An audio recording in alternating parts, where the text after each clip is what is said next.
Hello everyone! The clip you're about to hear is from one of our exclusive Patreon episodes on a recent horror release, and just like all of our other episodes, it might include major spoilers for said horror release, so don't listen to it if you haven't already seen it. You've officially been warned. And if you'd like to hear the full episode, just head on over to patreon.com/horrorqueers and subscribe today. Without further ado, here is your exclusive Patreon clip. We are discussing the 5th season of Slasher, everybody. Slasher Ripper. The period piece season. Yeah, I have a feeling that's how it will be distinguished from the other ones in the future. Well, I'm curious, how would you distinguish the other ones between themselves? Well, full confession, I still haven't had a chance to watch season 2, although I've gathered that's the Cottage Winter one. Yes. Season 1 is the Finding Our Way season.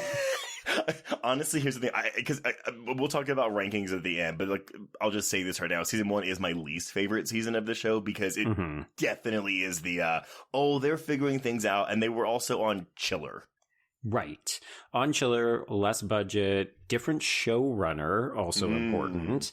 Yeah, I feel like from what I've heard of season 2, you've described it as, okay, this is when they figure out the things that they're good at. Yeah. Season 3, I found quite entertaining. I really like that mask design. Yeah. Last season was a bit of a blast, especially having Cronenberg and the weird family dynamics. And then, yeah, this one, which is doing a historical set piece. But I will say, I love that it's still set in 19th century Toronto. Oh, I messaged you. So I started watching this way before you did, and I was like, oh my god, it's set in... I knew it was a Canadian show. I knew that, but I guess... So Canadian. Well, again, I'm just programmed when I see something like this. I'm like, oh, it's like 1800s New York.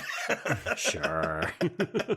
Even though they're literally name-dropping Toronto at every instance. I mean, I realized that in the first episode. I was like, it's Canada! Oh, yeah. Brian keeps walking through. He's being the biggest dick lately. He'll just walk through and be like, is this a Canadian show? I can tell. Oh my god. Just like, wow, you sound like assholes on a CBC message board right now, sir. Oh god. Okay, Joe, so right out of the way for anyone that has not watched this, because everyone, this is on Shudder. This is 8 episodes, and they are hour long, but honestly, I think they're in like that 42-minute range as if they had commercials still. But would you recommend this season of Slasher? Absolutely, I would. I know that this wasn't everyone's favorite season. We'll have more to say about that as we go.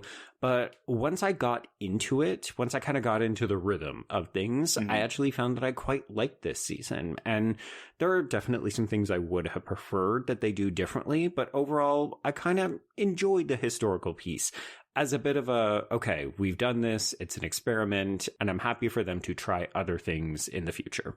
Yeah, I would also recommend this. I have some gripes, and yes, we will discuss them, but I had a lot of fun with this. I do think this is the probably campiest season, if only because the acting is the most soap operatic.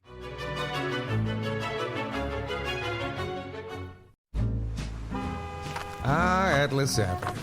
A long stretch of road that encompasses everything the city of Kennett Heights has to offer. Neon lights, traffic, crime, the hustle and bustle of everyday life, and the craziest of characters.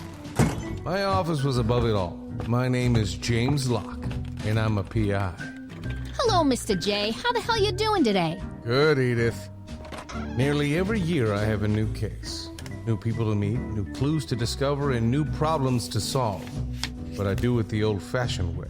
No technology. Nothing post-1950. Hell, I don't even listen to podcasts, but you should. Atlas Avenue Beat is a spoof of the film noir genre with goofy characters, tons of wordplay, and non-stop raunchy humor. There's also 3 whole seasons out right now with more on the way. Just search for Atlas Avenue Beat wherever you listen to podcasts or visit us online at bloody.fm.